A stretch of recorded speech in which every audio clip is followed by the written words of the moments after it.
Continuamos en nuestro estudio de la carta a los Romanos, la epístola a los Romanos. El día de hoy iniciaremos el capítulo 7. Es continuación directa del argumento de Pablo en el capítulo 6. Como saben, es una carta completa. Entonces, el argumento viene desde el capítulo 1 hasta el final, en el 16. Por cuestiones de tiempo no podemos predicar toda la carta en un solo sermón, pero quiero que veamos también la interrelación de todos estos capítulos, porque son un solo texto. El día de hoy vamos a estudiar el capítulo 7, versículos 1 a 13. Voy a leerlos, si quieren acompañarme con su vista. Capítulo 7, versículos 1 a 13. Dice la palabra de Dios: ¿Acaso ignoráis, hermanos, pues hablo con los que conocen la ley, que la ley se enseñorea del hombre entre tanto que éste vive? Porque la mujer casada está sujeta por la ley al marido mientras éste vive. Pero si el marido muere, ella queda libre de la ley del marido. Así que, si en vida del marido se uniere a otro varón, será llamada adúltera. Pero si su marido muriere, es libre de esa ley, de tal manera que si se uniere a otro marido, no será adúltera. Así también vosotros, hermanos míos, habéis muerto a la ley mediante el cuerpo de Cristo, para que seáis de otro, del que resucitó de los muertos, a fin de que llevemos fruto para Dios. Porque mientras estábamos en la carne, las pasiones pecaminosas que eran por la ley obraban en nuestros miembros, llevando fruto para muerte. Pero ahora estamos libres de la ley, por haber muerto para aquella en que estábamos sujetos, de modo que sirvamos bajo el régimen nuevo del Espíritu y no bajo el régimen viejo de la letra. ¿Qué diremos pues? ¿La ley es pecado? En ninguna manera. Pero yo no conocí el pecado sino por la ley, porque tampoco conociera la codicia si la ley no dijera: no codiciarás. Mas el pecado, tomando ocasión por el mandamiento, produjo en mí toda codicia, porque sin la ley el pecado está muerto. Y yo sin la ley vivía en un tiempo, pero venido el mandamiento, el pecado revivió y yo morí. Y hallé que el mismo mandamiento que era para vida, a mí me resultó para muerte. Porque el pecado, tomando ocasión por el mandamiento, me engañó y por él me mató. De manera que la ley a la verdad es santa y el mandamiento santo, justo y bueno. Luego, lo que es bueno vino a ser muerte para mí. En ninguna manera, sino que el pecado, para mostrarse pecado, produjo en mí la muerte por medio de lo que es bueno, a fin de que, por el mandamiento, el pecado llegase a ser sobremanera pecaminoso. Vamos a orar, hermanos.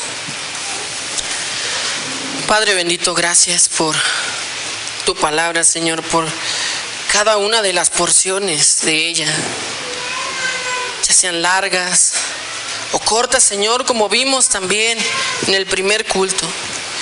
Siempre son de bendición, siempre son de ayuda para nosotros, para nuestras almas y para nuestro vivir, para lo que nos acontece cada día aquí, Señor, porque sabemos que somos extranjeros, que si somos tus hijos estamos aquí de paso y no somos ciudadanos de esta tierra, sino del cielo, por gracia, a través de la obra de tu Hijo Cristo.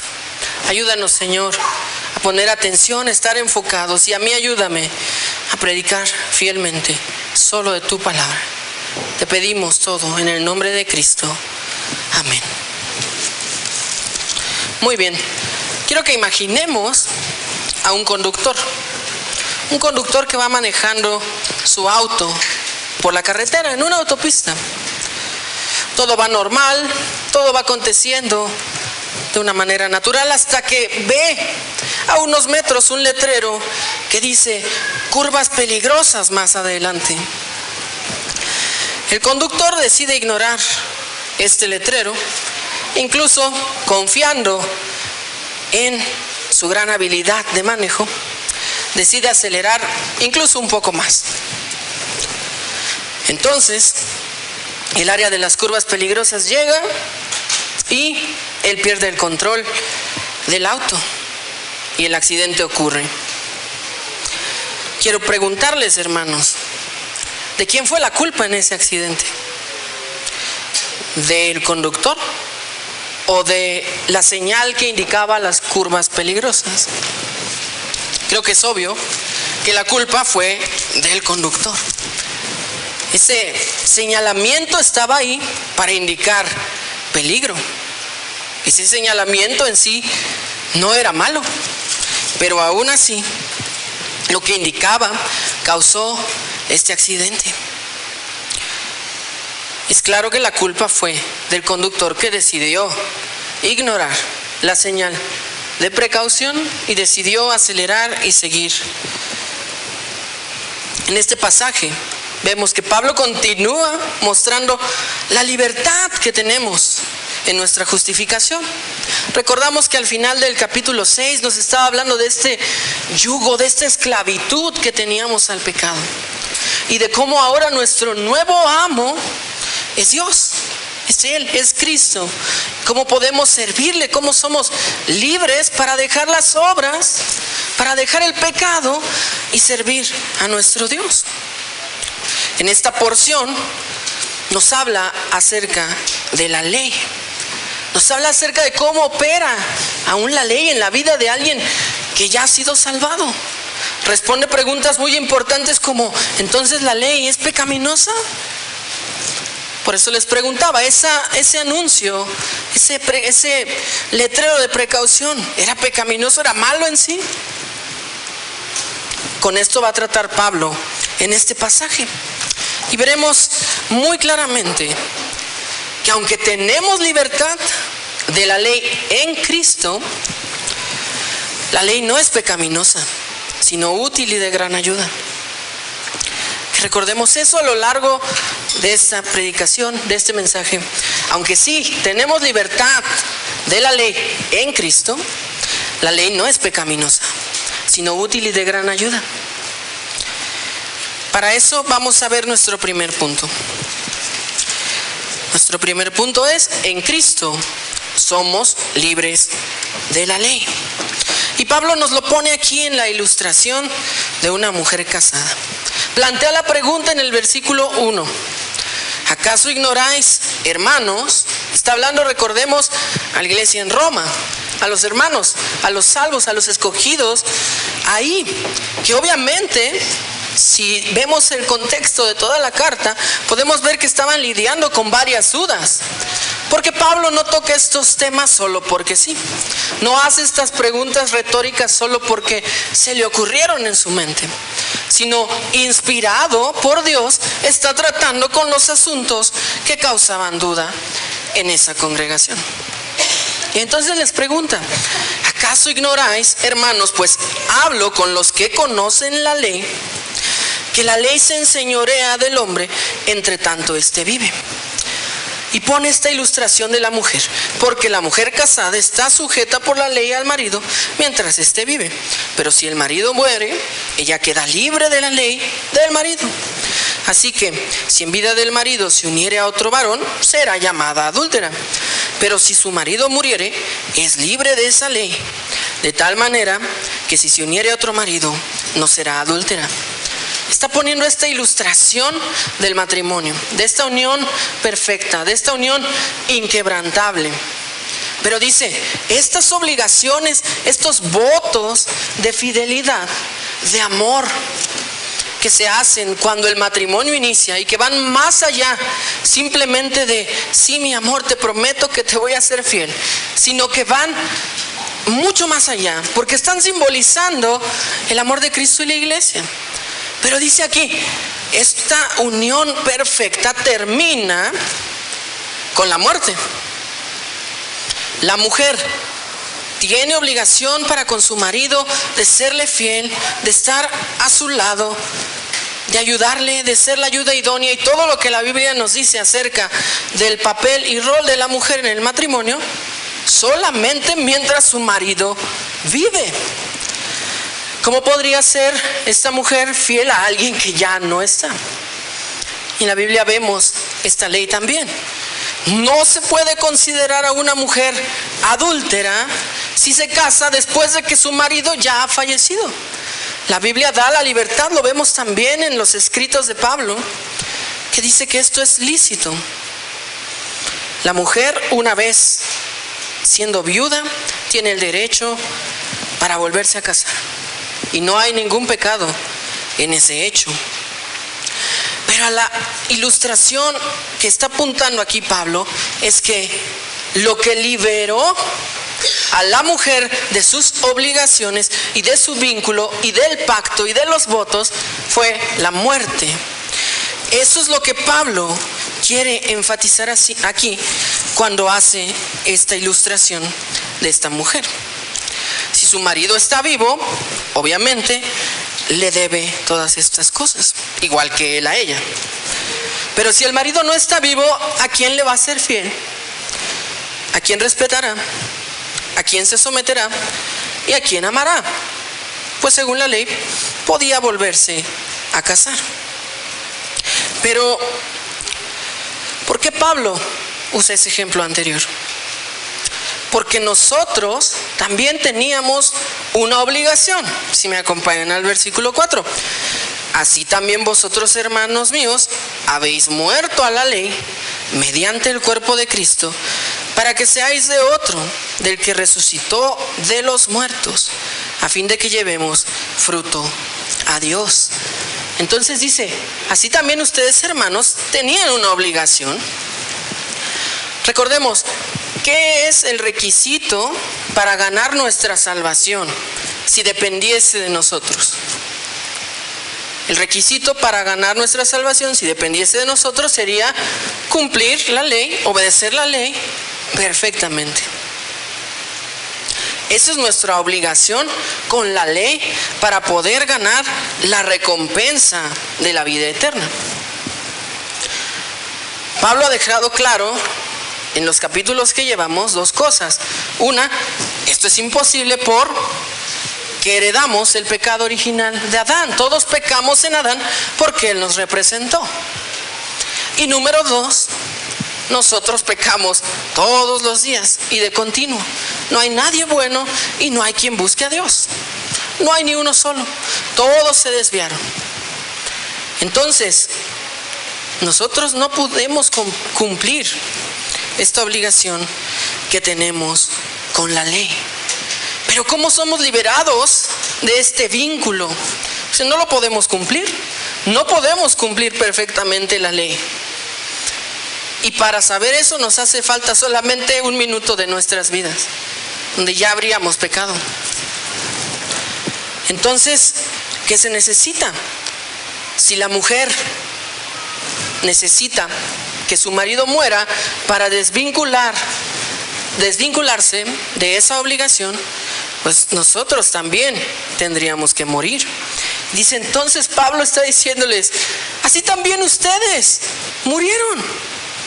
Así también vosotros, hermanos míos, habéis muerto a la ley mediante el cuerpo de Cristo, para que seáis de otro.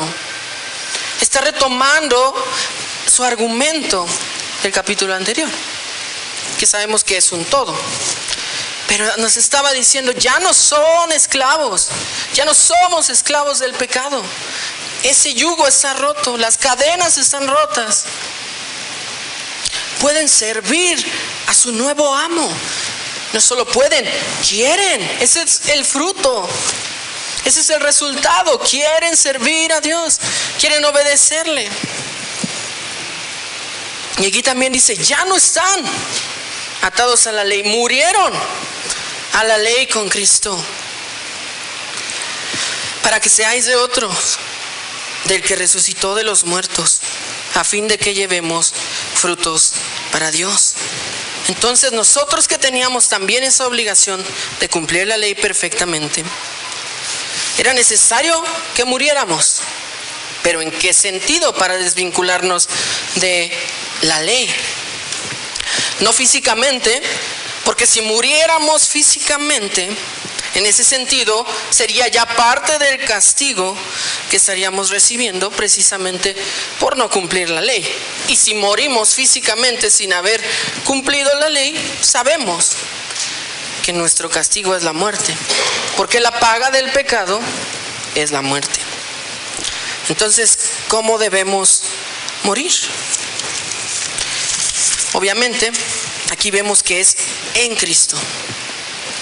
Porque ¿qué hizo Cristo? Cristo sí cumplió la ley perfectamente. Él cumplió la obligación que nosotros teníamos para poder ser salvos. Él vino y lo hizo, vivió perfectamente. Y es en su muerte que nos libramos del yugo de la ley, solo a través de su obra. Pero entonces, ¿la ley deja de ser vigente? ¿O en qué sentido somos muertos a la ley? ¿O en qué sentido estamos desvinculados de la ley en ese sentido de yugo y de esclavitud?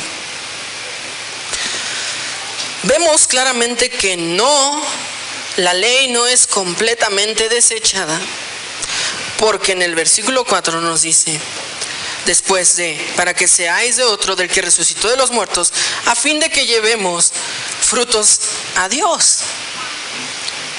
Entonces, sabemos que la ley es dada por Dios. Sabemos que la ley es voluntad de Dios. Sabemos que la ley nos enseña cómo comportarnos conforme al corazón de Dios, conforme a su carácter, conforme a sus estatutos. Entonces la ley no puede ser abrogada y aún así pedírsenos que se lleve fruto para Dios. Sería una contradicción. Entonces, ¿cómo estamos libres de la ley? Estamos libres de la ley porque no necesitamos ya cumplirla perfectamente para ser salvos, porque Cristo lo hizo. Y eso es lo que nos libera, hermanos. Eso es lo que nos da la libertad. No es ya rechazo completamente toda la ley, ya no me sirve. No, es gracias, Señor, porque ya no estoy obligado a cumplir la ley perfectamente, porque Cristo lo hizo. Cristo lo hizo por mí. Yo morí en Él. En ese sentido soy libre. Ya no estoy cargando el peso de cumplir algo que es imposible para mí. Es como si les pidiera, hermanos, levanten una maleta que pesa 500 kilos y vayan a subir a escalar el Nevado de Toluca, el Pico de Orizaba o el Monte Everest. Dirían: estás loco, es completamente imposible, no puedo ni siquiera subir esos cerros solo, menos con un peso de 500 kilos en mi espalda. Esa es la libertad de la que nos está hablando Pablo aquí. Tú no tienes que cargar con ese peso porque Cristo lo cargó, porque Cristo ya cumplió. Entonces ya eres libre. Tú no podías, pero Él te justificó. Tú no podías y aún así eres salvo. Todo el peso es quitado de ti y entonces puedes, sí, hacer lo que aquí dice: servir a otro, al que resucitó de los muertos, y llevar frutos para Dios.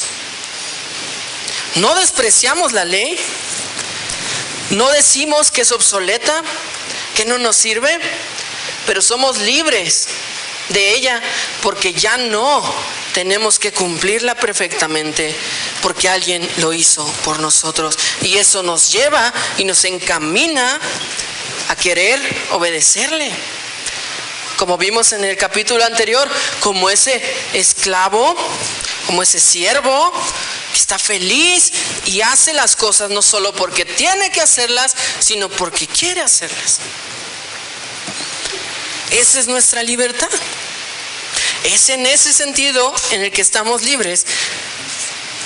Estamos libres de tener que cumplir la ley para ser salvos. Ya hemos sido salvos y ahora somos capaces de cumplir la ley. Esto nos debe de hacer descansar. Porque si esto no hace descansar tu alma, nada lo va a hacer, porque esto es el evangelio puro. Cristo hizo esto. Nosotros no merecíamos nada. Tú y yo éramos los peores pecadores, alejados completamente de nuestro Dios, en rebeldía total, sin querer buscarle. Y Él nos amó. Y no solo nos amó después de que habíamos cometido nuestro primer pecado o nuestros primeros 10, sino desde antes de la fundación del mundo. Desde antes de que empezara a crear, Él nos amó, nos conoció, nos predestinó, nos justificó y nos salvó. Y henos aquí. Mejores que cualquier otra persona, para nada. Pero conscientes de dónde nos sacó, sí. Agradecidos y por tanto con ese gozo de querer entregarnos a llevar esos frutos para Dios. Si eres un cristiano, si eres un verdadero hijo de Dios, el escuchar estas palabras deben confortar tu alma. Y sea por lo que sea que estés pasando, deberías de estar gozoso. Porque literalmente de lo único que no podías escapar era de la muerte. Era imposible. Pero Cristo pagó por tus pecados. Y ya no tendrás que sufrir la muerte eterna. Y si no eres hijo de Dios, quiero que pienses en quién es Cristo. Porque como dije hace un minuto, ninguno de nosotros, los que nos llamamos hijos de Dios, somos mejores que alguien que no lo es. Pero quiero que centremos la atención en Cristo y en Dios, en aquel misericordioso, en aquel perfecto y amoroso Salvador, que también extiende la misma salvación para ti. Tú que estás escuchando esto, que no has creído en Dios, que escucharás la grabación, la misma gracia, las mismas verdades se extienden para ti. Es lo que la Biblia dice: arrepiéntete, reconoce quién eres y clama al único que te puede salvar, al único que puede libertarte y romper las cadenas del pecado y liberarte también del yugo de la ley, porque no la puedes cumplir. Corre a los pies del que lo hizo y clama a Él. El versículo 5 nos describe un poco de cómo éramos. Para mí este versículo 5 es también un preámbulo de lo que Pablo después tratará en la segunda parte de este capítulo 7 que veremos en 15 días. Dice: mientras estábamos en la carne, las pasiones pecaminosas que eran por la ley obraban en nuestros miembros, llevando fruto para muerte. Pero ahora estamos libres de la ley, por haber muerto para aquella en que estábamos sujetos, de modo que sirvamos bajo el régimen nuevo del Espíritu y no bajo el régimen viejo de la letra. Entonces nosotros estábamos en contra de la ley. Nos dejábamos llevar por nuestras pasiones y ni siquiera sabíamos que estaban mal. Solo estábamos cosechando frutos para muerte. Es como si estuviéramos echando cada vez a un costalito, si estuviéramos en el mar, nadando, a nuestros pies atados un costal, y estuviéramos echando una piedra y cada vez una piedra más. Solamente condenación y muerte era lo que estábamos cosechando. mientras estábamos en la carne. Y esto es importante, porque no significa que nuestras obras nos salvaron. Esto es extremadamente importante, porque nosotros no podíamos salir de la carne. Pablo lo enfatiza mucho: esclavos, esclavos, esclavos, atados bajo el yugo, estaban en la carne. Y esas pasiones pecaminosas eran lo que obraban en ustedes: los celos, la ira, la envidia, los gritos, las malas palabras, los chismes, la contienda, incluso las agresiones físicas. Eso era lo que gobernaba tu vida. Y la ley lo muestra. Pero ahora estamos libres, versículo 6. Ya hemos muerto a todo eso. Ahora podemos servir bajo el nuevo régimen del Espíritu. Podemos llevar los frutos del Espíritu, podemos tenerlos. Porque recordamos que aún nuestras muy buenas obras antes de la salvación no son más que trapos de inmundicia. Entonces estamos bajo el nuevo régimen del Espíritu. En Gálatas 5:18 dice: pero si sois guiados por el Espíritu, no estás bajo la ley. Y como vimos y veremos más profundamente, no abroga la ley, no la cancela, pero ya no estás bajo su yugo. Entonces podemos llevar esos frutos del Espíritu, esas buenas obras que fueron preparadas de antemano. En Gálatas 5:22 y 23 describe como los frutos del Espíritu. Frutos tales como amor, gozo, paz, paciencia, benignidad, fe, mansedumbre y templanza. Cosas que no teníamos antes. Y pueden decir: no, pero pues yo tengo un amigo incrédulo que pues sí es muy paciente y yo veo que trata muy bien a su esposa y con mucho amor, hasta mejor que yo que soy cristiano. Puede ser, pero ese es el punto. Aún tus mejores obras, si estás en la carne, son trapos de inmundicia y frutos para muerte. Nada pueden hacer. Pero en Cristo, liberados del yugo de la ley, muertos en Él, ahora bajo el régimen del Espíritu, haces estas obras de antemano preparadas que sí dan la gloria a Dios.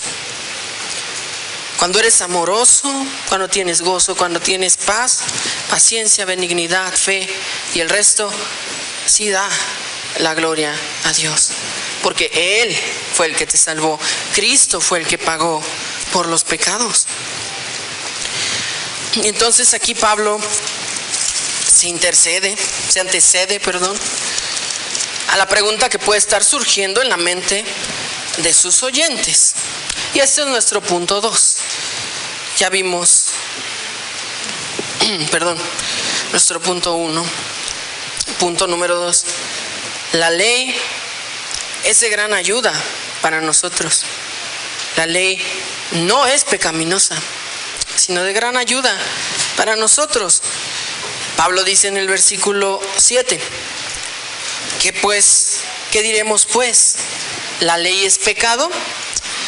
Y hace Pablo estas preguntas retóricas justamente porque sabe lo que puede estar pasando por las mentes de los que lo oyen, de los que se les estaba leyendo esta carta. Porque entonces, si somos librados de la ley, entonces la ley era algo malo, ¿o no? Es lo que dice Pablo. Entonces, ¿la ley es pecado? En ninguna manera. Pero ¿cómo es útil entonces la ley para nosotros? Si pareciera que lo único que hace es condenar porque no podemos cumplirla. Pues en primer lugar, justamente eso, mostrarnos que no podemos cumplirla. Dice Pablo: yo no conocí el pecado sino por la ley, porque que tampoco conociera la codicia, si la ley no dijera, no codiciarás. Y aquí hay que hacer un paréntesis. Pablo aquí no está diciendo que el pecado solo existe si existe la ley. No está diciendo eso. Podemos verlo con Adán y Eva. La ley no había sido dada, el pecado entró en el mundo.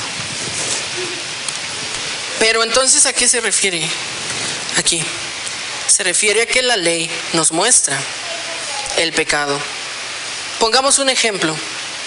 Si un niño pequeño, unos 3 o 4 años, entra o va de visita con sus papás a la casa de sus tíos y él extrae de la casa de sus tíos un juguete, un dulce, dinero, lo que sea, y al niño no se le había dicho que eso estaba mal, ¿deja de estar mal? No. Aunque el niño no supiera en ese momento que estaba mal lo que hizo, sigue estando mal.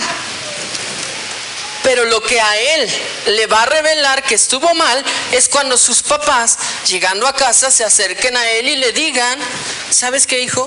Lo que hiciste estuvo mal, se llama robar, eso no se hace. Y se le da una lección. Se le enseña, se le muestra, se le da luz del por qué. Y ahora él sabe, lo que hice estuvo mal. Estuvo mal antes de que supiera que estaba mal, pero ahora él sabe que estuvo mal. Y eso es lo que hace la ley. La ley no trae el pecado, pero sí lo revela. Y es lo que dice Pablo: yo no conocí el pecado sino por la ley. Si yo no supiera la ley, si no la hubiera escuchado, si no la hubiera leído, no sabría que eso se llama pecado, no sabría que la codicia es codicia. Entonces la ley nos es de mucha utilidad al revelarnos estas verdades. Versículo 8. Mas el pecado, tomando ocasión por el mandamiento, produjo en mí toda codicia, porque sin la ley el pecado está muerto. Y yo sin la ley vivía en un tiempo, pero viendo el mandamiento, el pecado revivió y yo morí. En esta ilustración se ve a Pablo dándose cuenta de lo que en verdad era, dándose cuenta y viendo la luz sobre su pecado. Dice: yo sin la ley vivía en un tiempo. Es el versículo 8: el pecado, tomando ocasión por el mandamiento, produjo en mí toda codicia.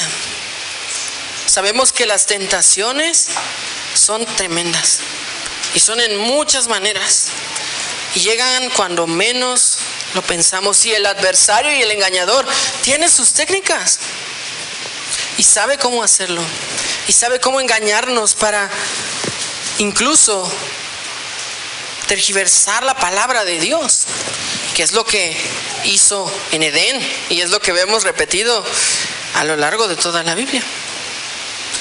Dice Pablo: yo sin la ley vivía en un tiempo, pero venido el mandamiento, el pecado revivió y yo morí. ¿Significa que Pablo no pecaba antes? ¿Que estaba como en un limbo donde la ley no le afectaba a él? No. Justamente lo vimos con el ejemplo del niño. El pecado es pecado. Pero para Pablo, como se describe en Filipenses 3, 6-7, él era un hebreo irreprensible en la ley. Él, según él, no estaba haciendo nada mal. Pero cuando la luz de Cristo brilla en su camino a Damasco y su conversión llega, él se da cuenta de qué es lo que estaba haciendo mal. Dice: y el pecado revivió. Se refiere a que por fin ve el pecado en su máximo esplendor y dice: y yo morí. Quedó desarmado. Quedó completamente desarmado. Para él en ese momento fue como si te dieras cuenta que estás en una guerra Y tú traes una pistola de burbujas. Para él fue así. Estoy expuesto a todo mi pecado y yo solo tengo mis obras. Pero ahí es donde entra Cristo. Y por eso Pablo escribe tan vívidamente de estas cosas, porque él lo experimentó y de una manera impresionante. Él conocía estas verdades de su propia vida y le conmovían.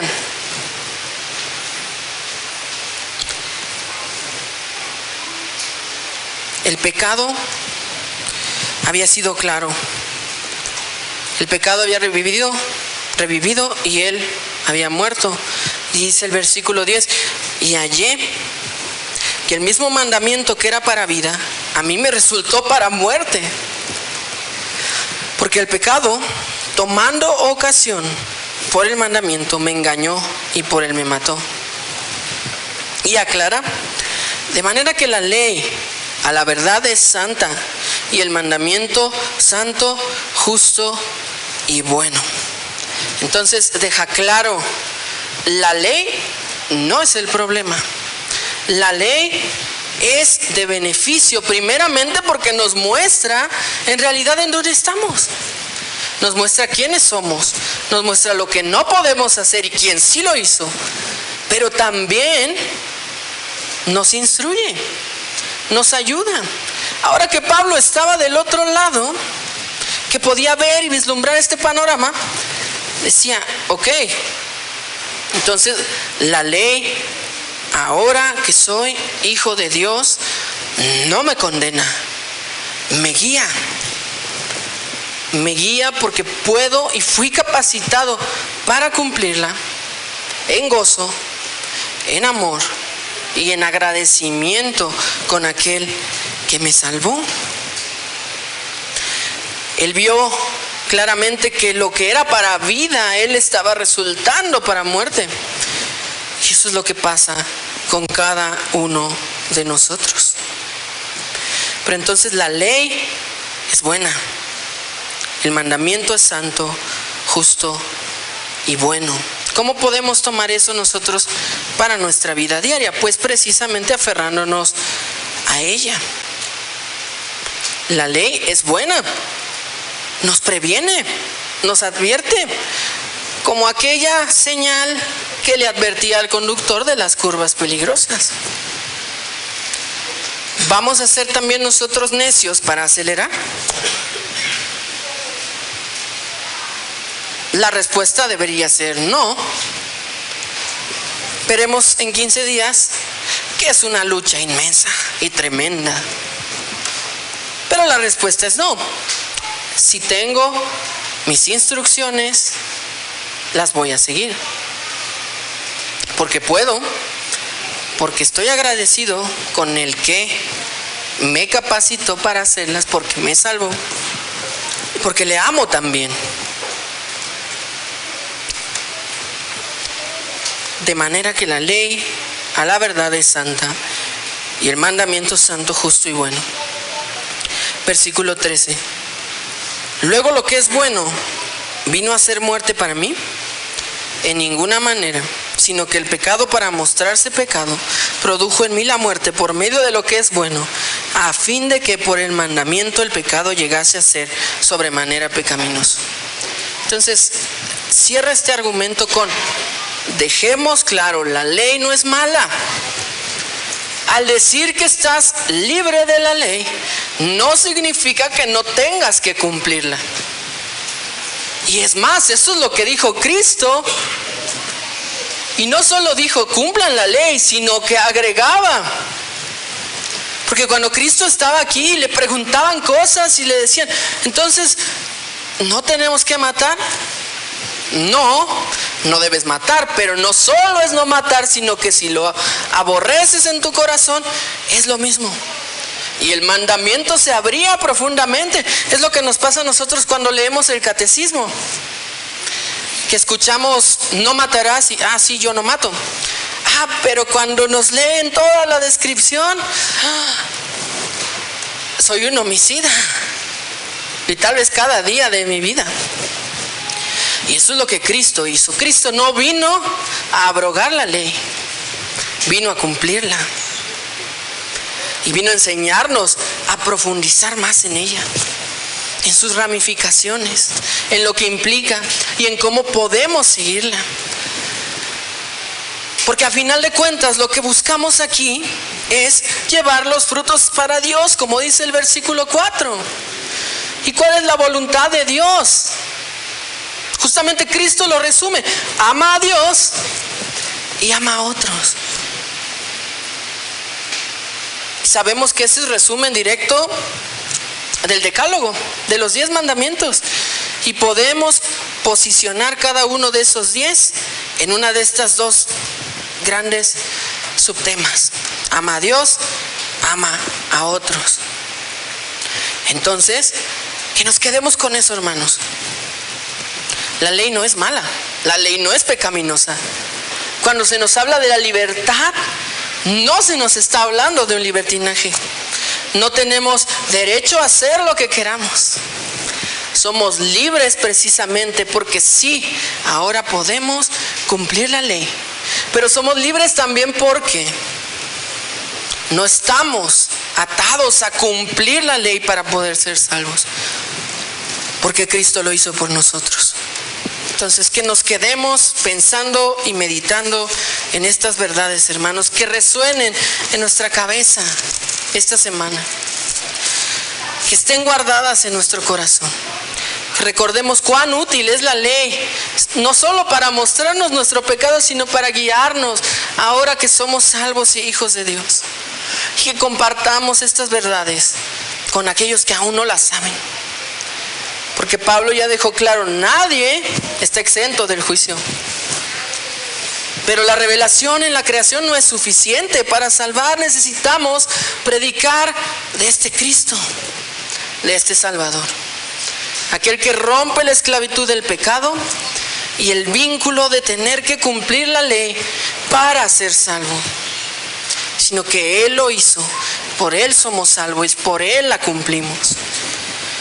Que recordemos, hermanos, aunque tenemos libertad de la ley en Cristo, la ley aún así no es pecaminosa, sino muy útil y es de gran ayuda en nuestro caminar como cristianos. Que oremos mucho a Dios, que nos guíe, que nos guarde, que nos cuide, que nos enseñe y que podamos ser diligentes en guardar su palabra y su ley en nuestros corazones, para que podamos llevarle estos frutos que le agradan, cumpliendo su voluntad hasta que muramos o hasta que Él venga. Vamos a orar, hermanos. Padre Celestial, te damos tantas gracias por tu bendita palabra.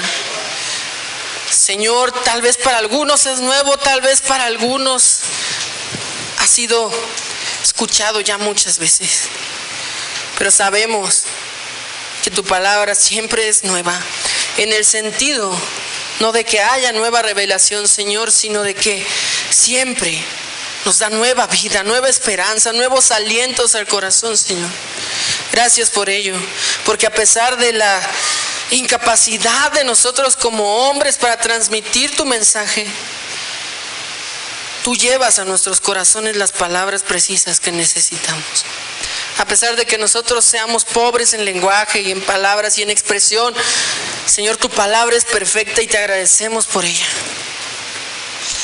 Te pedimos que nos ayudes a guardarla y a atesorarla como lo más valioso que tenemos, siempre agradeciendo por aquel quien nos salvó y nos libertó. Te pedimos en su nombre, de nuestro Cristo. Amén.